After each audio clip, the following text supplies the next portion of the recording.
Medium क्या होगा, Hindi English या दोनों में से कुछ मिक्स? सर सर कुछ भी मतलब हिंदी प्रेफर करेंगे लेकिन सर। अच्छा ठीक है। Introduce yourself without your name. अपना परिचय दें बिना नाम छोड़कर। सर मैं गोरखपुर उत्तर प्रदेश से बिलोंग करती हूँ। मैंने अपना ग्रेजुएशन 2006 में दीनदयाल उपाध्याय यूनिवर्सिटी से कंप्लीट किया है in botany and chemistry. After that, I have completed my MSc in bioinformatics from Banaras Hindu University, and currently I am working as an assistant teacher in UPS Gorakhpur. Gorakhpur. Your optional is botany. Yes, sir. Yes, sir. Your hobby? Writing diary on daily basis.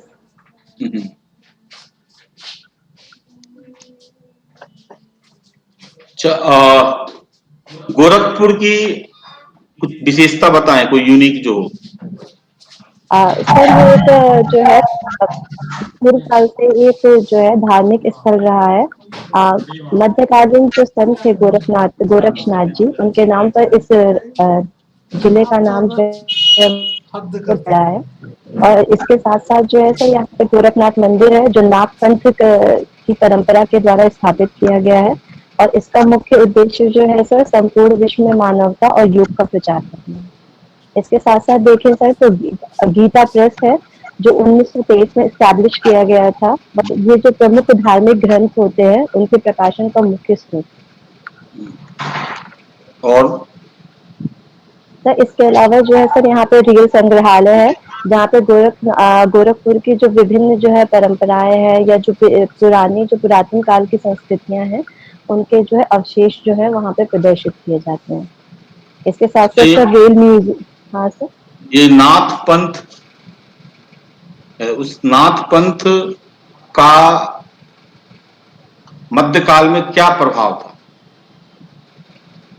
आम लोगों sir पर? ये जो है sir ये जो है जो ये पंथ है इसमें जो है बहुत सारे धर्मों का सम्मिश्रण पाया जाता है जैसे जैन धर्म, बौद्ध धर्म। और ये जो है सर जो बेसिकली जो है वो मानवता के प्रचार के लिए मानवता का जो विकास करने के लिए योग की जो आवश्यकता होती है उस पर बल देता है। और ये योग के द्वारा ये सिखाता था और सिखाता है भी कि जो है किस तरह से मनुष्य जो है अपने शरीर और मस्तिष्क के बीच में एक सामंजस्य स्थापित करके अपने उद्देश्यों को पूर्ण कर सकते हैं। मध्यम मार्ग इसकी मूल संकल्पना मानी जाती है। क्या सहमत सॉरी है सर। आप? सॉरी सर ये मैं रिकॉल नहीं कर पा रही हूँ। अच्छा। अ, वर्तमान में आप टीचर, शिक्षक हैं, जी सर। ठीक है। Yes sir. आप मुझे बताएं शिक्षा और ज्ञान में क्या अंतर है? सर मेरे विचार से जो ज्ञान है उसका जो प्रारंभिक चरण होता है वो शिक्षा है। क्योंकि शिक्षा जो होता है वो हमको एक माध्यम उपलब्ध कराता है जिसके द्वारा हम ज्ञान को अर्जित करते हैं। अगर हमें ज्ञान अर्जित करना है तो सबसे पहले सर हमें शिक्षित होना पड़ेगा, हमें साक्षर होना पड़ेगा। जब हम साक्षर हो जाएंगे तो उसके पश्चात हम विभिन्न धर्मों का जो है वो क्या कहते हैं अध्ययन करेंगे और ज्ञान को अर्जित करके अपने मानसिक, सांस्कृतिक, सामाजिक विकास को परिपूर्ण कर सकते हैं। मतलब ज्ञान अर्जन करने के लिए शिक्षा आवश्यक है। सर मेरे विचार से मुझे लगता है ऐसा। अच्छा। कबीर ने कहाँ शिक्षा प्राप्त की? सर मुझे इतिहास का सर नॉलेज नहीं है सर इस बारे से। अच्छा चलिए। गोरखनाथ ने कहाँ शिक्षा प्राप्त की? सॉरी सर नहीं पता। अच्छा। ये जो नई शिक्षा नीति आई है यस सर। इसमें 5 नकारात्मक तत्वों को बताइए जो आपको दिखाई देता है नई शिक्षा नीति।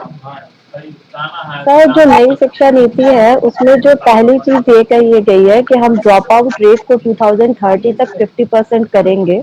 और इसके लिए जो हम सीटों की संख्या जो है उसको 3.5 करोड़ से ज्यादा जो है वो बढ़ाएंगे। सर मुझे लगता है कि ड्रॉप आउट रेट को केवल जो ड्रॉप आउट रेट को 50% अचीव करने के लिए केवल सीटों की संख्या बढ़ाना जो है एक विकल्प नहीं है। इसके साथ-साथ जो है उस तरह की शिक्षा हमें उपलब्ध करानी पड़ेगी ताकि उच्च शिक्षा में ये ड्रॉप आउट रेट जो है उसको हम कम कर सकें। दूसरी चीज़ सर जो जीडीपी का एक्सपेंडिचर की बात की गई है कि 2.7% जो करंट में एक्सपेंडिचर है इसका, उसको इंक्रीज़ करके हम 6% करेंगे, तो उसके लिए भी रिसोर्स का एलोकेशन जो है सर वो अभी तक बताया नहीं गया है कि कहाँ से एलोकेट होगा और वर्तमान कोरोना काल में आर्थिक जो गतिविधियाँ हैं वो कम होने से अर्थव्यवस्था पे विपरीत प्रभाव पड़ा है, जिससे जीडीपी ऑलरेडी हमारी जो है वो घाटे मतलब कम स्तर पे है। तीसरी चीज़ सर ये कहा गया है कि हम मातृभाषा में शिक्षा उपलब्ध कराएँगे, जो मेरे हिसाब से एक प्रशंसनीय स्टेप है। लेकिन सर मुझे लगता है कि दिल्ली जैसे जगह पे जहाँ पे बहुत सारे जगह के लोग पढ़ते हैं, वहाँ पे मातृभाषा में किस तरह से शिक्षा उपलब्ध कराई जाएगी, ये सर बता को अरेंज कराना मेरे हिसाब से सर लगता है मुझे कि ये कठिन टास्क है। उसके अलावा सर यहाँ पे जो ट्रांसफरेबल पर्सन है, जैसे कोई पर्सन है वो पहले महाराष्ट्र में रहता है और कुछ वजह से वो जो है वो यूपी में शिफ्ट हो गया है, तो महाराष्ट्र में जो उसकी मातृभाषा है उसमें जो शिक्षा उपलब्ध कराई जा रही होगी वो दूसरी होगी और फिर यूपी में आता है तो उसकी मातृभाषा में जो शिक्षा उपलब्ध कराई जाएगी दूसरी होगी, तो इसमें सामंजस्य कैसे स्थापित किया जाएगा? इसके बारे में सर अभी जो है मुझे सकती है। आ, रा- राजेश को म्यूट करो। हाँ, ये अभी देखा जा रहा है ट्रेन। जी सर। राजेश, ट्रेन देखा जा रहा है कि गार्जियन यानी अभिभावक अपने बच्चों को सरकारी स्कूल में देने की बजाय निजी स्कूल में देना ज्यादा पसंद करते हैं। इसके पीछे क्या कारण देखते हैं? सर पहली चीज़ तो सर जो कुछ पुराने समय से और अब तक 25 सालों से सर देखा जाए, तो क्या कहते हैं जो मानसिकता में सर जो परिवर्तन आया है कि सरकारी स्कूलों में जो है वो निजी स्कूलों की अपेक्षा जो है वो पढ़ाई नहीं होती है। ये मुझे लगता है ये बेसिक रीज़न है क्योंकि रियलिटी में ऐसा कुछ सर है नहीं। क्योंकि जो टीचर अपॉइंट होते हैं बेसिक एजुकेशन में वो भी उतने ही एजुकेटेड होते हैं जितने कि प्राइवेट सेक्टर के टीचर्स होते हैं।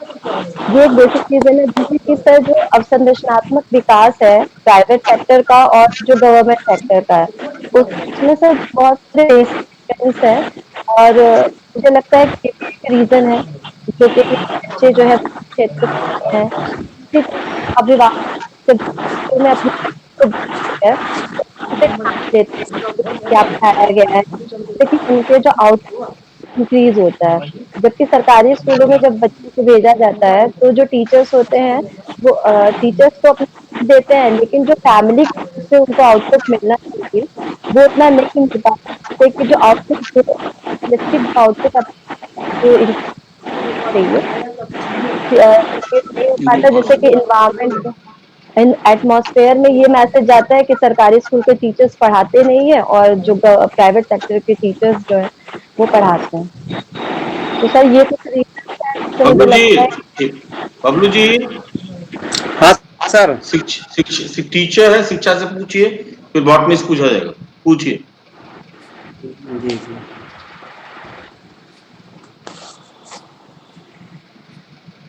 अच्छा मैडम, अभी जो नया शिक्षा नीति आया है।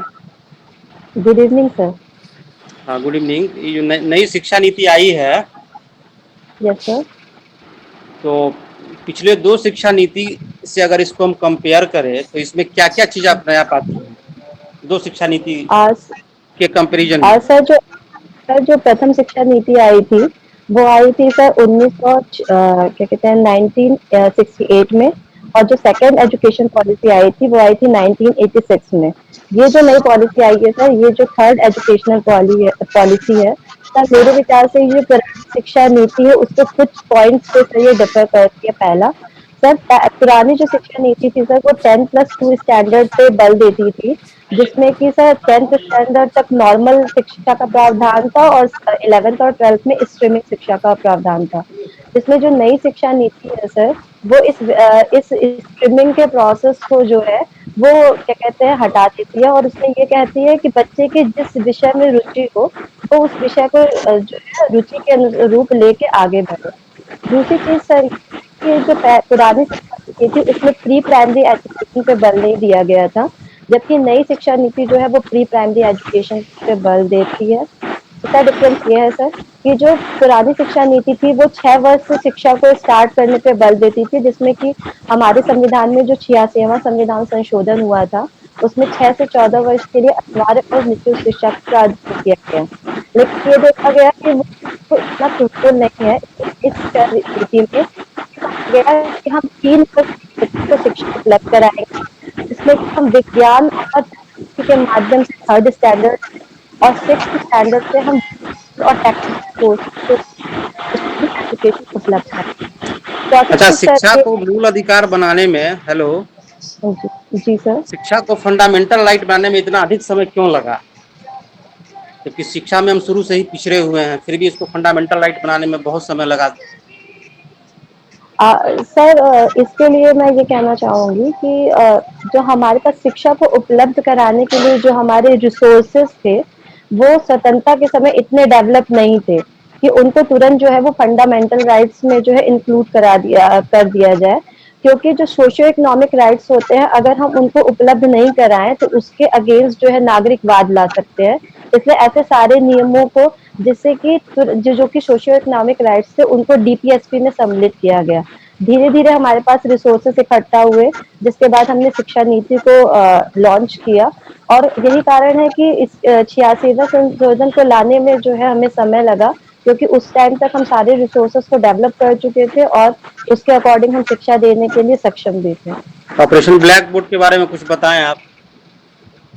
सर ये ऑपरेशन ब्लैक बोर्ड जो था वो इसलिए था कि बेसिक इंफ्रास्ट्रक्चर जो है वो स्कूल्स में जो है उपलब्ध कराया जा सके, ताकि बच्चों को जो है गुणवत्तापूर्ण शिक्षा जो है उपलब्ध कराई जा सके। अच्छा, गुणवत्तापूर्ण शिक्षा का खूब चर्चा होता है, क्वालिटी एजुकेशन किसको कहते हैं? सर क्वालिटी एजुकेशन का मतलब क्या होता है कि हम बच्चों को रटाए नहीं, हम बच्चों को उस नॉलेज को दे जिसका यूज वो अपने आने वाले जीवन में कर सके और उसका आउटपुट जनरेट कर सके। तो क्या तो लगता है शिक्षा आपको है कि वो अभी केवल जो एजुकेशन का हेलो अभी जो एजुकेशन का सिस्टम है उसमें ऐसा शिक्षा दिया जा रहा है, आपको लगता है? सर कोशिश है और उसमें इम्प्रूवमेंट भी हो रहा है और मुझे लगता है कि आने वाले समय में डेफिनेटली वो ह्यूमन रिसोर्स को डेवलप करने में सक्षम हो जाएगी। Sir, Ma'am, your graduation subject is botany. या sir So, have you heard the name of mycelium? So what is mycelium? Sir, mycelium is the basic structure of the fungi which join together and form the hyphae. Okay, ma'am. Taxonomy बताइए. Taxonomy is basically a classification of a plant organism कि वो किस kingdom से belong करते हैं, किस family से belong करते हैं। तो nomenclature identification की बात कही गई. या sir Nomenclature identification and classification की तो बात की गई है उसमें taxonomy में. हाँ टैक्सोनॉमी में सर नॉमेनक्लेचर और आइडेंटिफिकेशन ऑफ प्लांट ऑर्गेनिज्म की बात की जाती Taxonomy वर्ड किसने दिया था? है। सर मैं सही से तो रिकॉल नहीं कर पा रही हूँ, लेकिन आई थिंक कार्ल लिनियस। कैंडोले था. Sorry sorry sir. Which plant kingdom is called amphibian? Sir आपकी वॉइस में क्लियर है, please repeat the question. Amphibian of plant kingdom किसको कहा है? सर ब्रायोफाइट्स को। और कुछ दूसरा नाम बताया ब्रायोफाइटा को, और किस नाम से जाना जा सकता है? सर ब्रायोफाइट्स को sir amphibians of plant kingdom कहते हैं, क्योंकि ये प्लांट है सब जानते हैं, इसके अलावा बताइए. Sir sorry sir, I am unable to recall right का नाम नाउ। सुना है और फेनोरोगैम्स? सर फिर से सर बोलिए। क्रिप्टोगैमस एंड फेनोरोगैम्स का नाम सुना है? Yes sir. बेसिक डिफरेंस बताइए दोनों में. सर जो क्रिप्टोगैमेट्स होते हैं उसमें सर जो है सीड फॉर्मेशन एब्सेंट होता है, पैंड्रोगैमेट्स में सीड फॉर्मेशन जो होता है वो प्रेजेंट होता है। जो क्रिप्टोगैमेट्स होते हैं वो लेस डेवलप्ड प्लांट ऑर्गेनिज्म होते हैं, पैंड्रोगैमेट्स जो होते हैं हाई डेवलप्ड प्लांट ऑर्गेनिज्म होते हैं।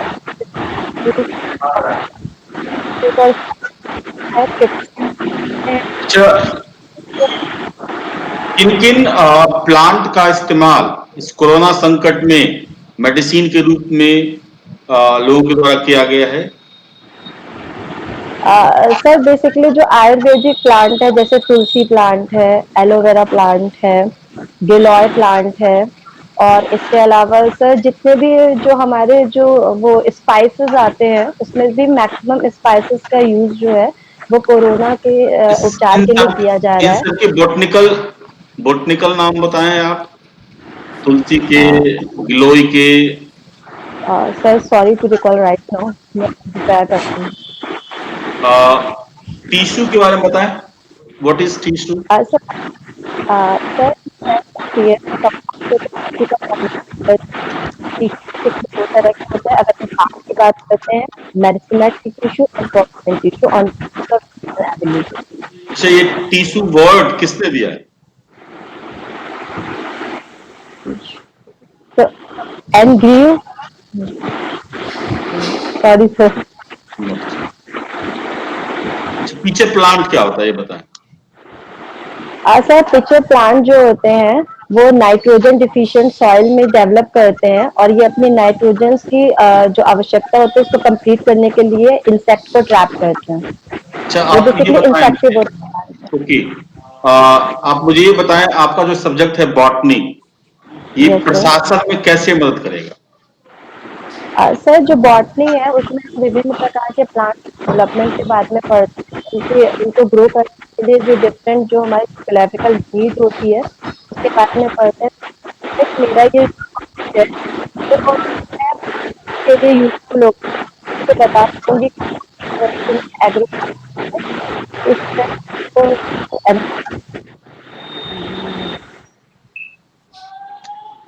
हेलो, प्रशासन यस में सर। इसका क्या क्या योगदान हो सकता है, ये बताइए, आपके सब्जेक्ट का कोई योगदान हो सकता है या ऐसे ही है?